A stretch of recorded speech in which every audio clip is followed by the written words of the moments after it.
Hello students, मेरे इस video में आपका स्वागत है। मेरा चैनल ब्राइट फ्यूचर इंस्टीट्यूट, इसे लाइक करें, शेयर करें, सब्सक्राइब करें अगर आपको वीडियो अच्छा लगे तो।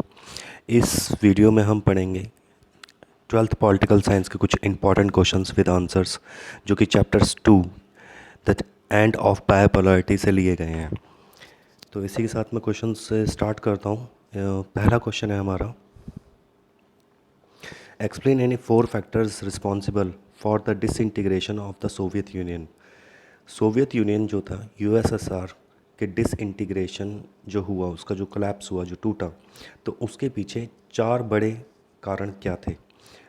तो आंसर इसका दिया हुआ है नीचे, आप इसे देख सकते हैं। Internal weakness of political and economical institution in USSR. B point है स्टैगनेंस ऑफ सोवियत इकोनॉमी। अगला पॉइंट है आपका, party bureaucrat gained a more privilege than ordinary citizens.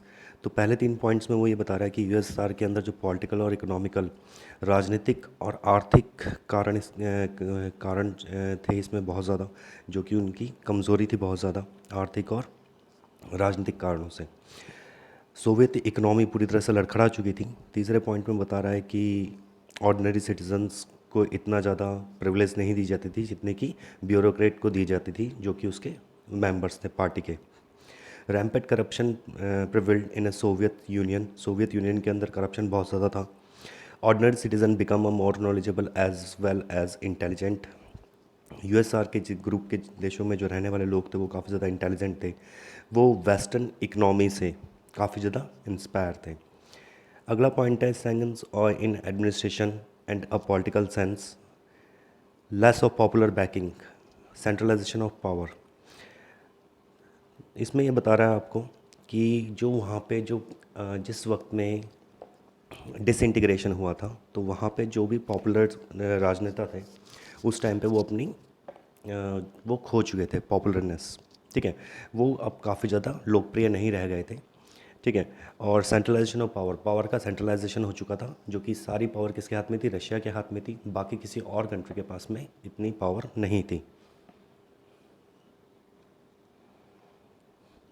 अगला क्वेश्चन है, describe any 6 consequence of the disintegration of USSR. USR जब टूटा तो उसके 6 प्रभाव बताइए कि 6 प्रभाव क्या थे।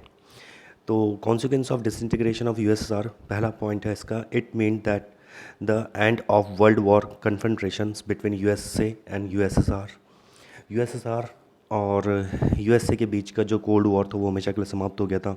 US became the sole power. US काफ़ी ज़्यादा अब पावरफुल कंट्री बनकर सामने उभरा विश्व मंच पर, उसको कोई टक्कर देने वाला था ही नहीं। तीसरा था, capitalist economy become a more dominant and was supported by a world bank and IMF. ये आईएमई है, आईएमएफ कर लीजिएगा इसे। तो कैपिटलिस्ट इकनॉमी जो थी वो काफ़ी ज़्यादा अब ज़्यादा रिलायबल रह गई थी लोगों के सामने, और वर्ल्ड बैंक और आईएमएफ तो सुपर, जिसे कहते हैं ना, काफ़ी बड़ी संस्थाएं बनकर सामने आए थे, ऑर्गेनाइजेशन बनकर सामने आए थे वर्ल्ड के लिए। अगला पॉइंट है, many new countries emerge specially the Baltic and eastern European states. कई सारे new countries European state, Europe के जो थे और जो बाल्टिक थे, वो आज़ाद हुए थे। किससे? यूएसएसआर से। NATO, North Atlantic Treaty Organization, कई बार इसकी फुल फॉर्म आ जाती है, ध्यान रखिएगा आप बच्चों। ठीक है, North Atlantic Treaty Organization and European Union become a very strong regional. अब यूरोपियन यूनियन और जो नाटो था उनका ग्रुप, एक सैन्य ग्रुप है, ठीक है, मिलिट्री अलायंस है, तो ये काफ़ी ज़्यादा पावरफुल बनकर सामने उभरा उस टाइम पे। इसका लास्ट पॉइंट है, shock therapy and expansion of capitalism. Shock therapy की संज्ञा हमें समझ में आई उस टाइम पे, शॉक थेरेपी क्या थी, और कैपिटलिस्ट इकोनॉमी का काफ़ी ज़्यादा बढ़ोतरी हुई, क्योंकि सोशलिज्म्स के ऊपर अब कंट्रीज बिलीव नहीं कर पा रहे थे, क्योंकि यूएसएसआर का क्या हो गया था? डिसइंटीग्रेट हो चुका था, वो कोलैप्स कर गया था उसकी इकोनॉमी।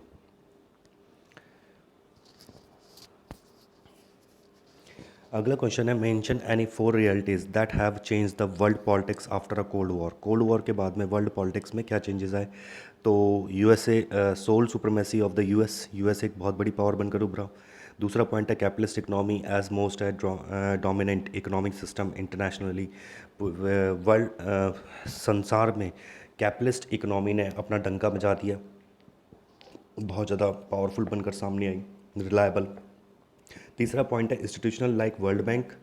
जो वर्ल्ड बैंक है, international monetary fund IMF become a more powerful, काफ़ी ज़्यादा पावरफुल और एडवाइजर्स निकले ये। तीसरा पॉइंट है liberal democracy emerge as the best way to organise a political life. Liberal democracy emerge हुई as the best way to organise a political life.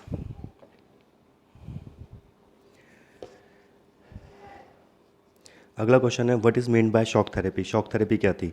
तो shock therapy was a state of affairs which signifies the collapse of a communism followed by painful process of transitions from an authoritarian socialist system to a democratic capitalist system। जितने भी USSR group के जितने भी countries थे, जब USSR collapse कर गया, उसकी इकोनॉमी कोलैप्स कर गई, उसका जो ग्रुप था कोलैप्स कर गया, तब जितने भी उसके ग्रुप के देश थे, ठीक है, उन सब ने सोशलिस्ट सिस्टम्स से अपने आप को निकाल कर किस में कन्वर्ट करना चालू किया? कैपिटलिस्ट सिस्टम में किया। अब जो सोशलिस्ट सिस्टम से कैपिटलिस्ट सिस्टम के अंदर जो ये इन्होंने अपने आप को ट्रांसफ़र करना चालू किया, तो ये प्रोसेस काफ़ी ज़्यादा पेनफुल रहा, तो इसी को बोला गया शॉक थेरेपी। अब इसके बारे में डिटेल में हम अगले क्वेश्चन में पढ़ेंगे। अगला क्वेश्चन है highlight the consequence of shock therapy. Shock therapy के परिणाम क्या हुए? In Russia the largest state controlled industrial complex almost collapsed as about 90% of industries were put up for sale to private individual and companies at throw away price called as the largest garage sale in history. जितने भी Russia के अंदर तकरीबन 90% जो industry थी, ठीक है, उसको प्राइवेटाइजेशन कर दिया गया, और जब वो प्राइवेट गवर्नमेंट सेक्टर से निकाल कर प्राइवेट सेक्टर में जब उसे ट्रांसफ़र किया गया, तो बहुत ही कम दामों में उसको बेचा गया प्राइवेट सेक्टर को। मान लो कोई कंपनी गवर्नमेंट की है, और गवर्नमेंट किसको बेच रही है? लोगों को बेच रही है अपनी कंपनी। और कंपनी है 500 करोड़ की, लेकिन उसे बेचा कितने में जा रहा है? मुश्किल से 5 करोड़ में, 4 करोड़ में, 3 करोड़ में। तो एक तरह से इसे क्या बोला गया? गराज सेल बोला गया, the largest garage sale in history. इतिहास की सबसे बड़ी कबाड़ सेल बोला गया ऐसे भाई, ठीक है बच्चों। उसके बाद में अगला पॉइंट है the value of rouble declined. जो रशिया की जो करेंसी थी वो काफ़ी ज़्यादा गिर गई, ठीक है, डिक्लाइन कर गई, क्योंकि उसका जो प्रोडक्शन था वही नीचे आ गया काफ़ी ज़्यादा। अगला पॉइंट है the Russian old system of social welfare was systematically destroyed and the withdrawal of. Russia का जो सिस्टम था सोशल वेलफेयर का, सामाजिक कल्याण का, जो उसने एक व्यवस्था बना के रखी थी, वो पूरी तरह से ध्वस्त हो गई। अगला पॉइंट है government subsidize pushed large section of the people into poverty. और जब सब्सिडाइज ये ख़त्म कर दी गवर्नमेंट ने, ठीक है, तो जो गरीब लोग थे वो गरीबी की तरफ बढ़ते चले गए। अगला पॉइंट है post Soviet states specially Russia were divided between rich and poor region. और रशिया के कई सारे जो रीजन थे वो पुअर और रिच रीजन में डिवाइड हो गए, क्योंकि जो रिच क्लास थे वो ऊपर निकल गए, यानी कि उनकी इनकम्स बढ़ गई, और जो पुअर क्लास थे उनकी सेविंग्स ख़त्म होती चली गई, बिकॉज ऑफ वहाँ पे महंगाई बहुत ज़्यादा बढ़ गई, उनकी इनकम्स रही नहीं, बहुत ज़्यादा वहाँ पे अनएम्प्लॉयमेंट आ गया, ठीक है। तो ये जो क्वेश्चंस हैं आप इनको रेडी कर सकते हैं, यहाँ पे आपको आंसर भी दिए हुए हैं, आप इनको लिख कर याद कर सकते हैं। मैंने आपको समझा भी दिया है रफली।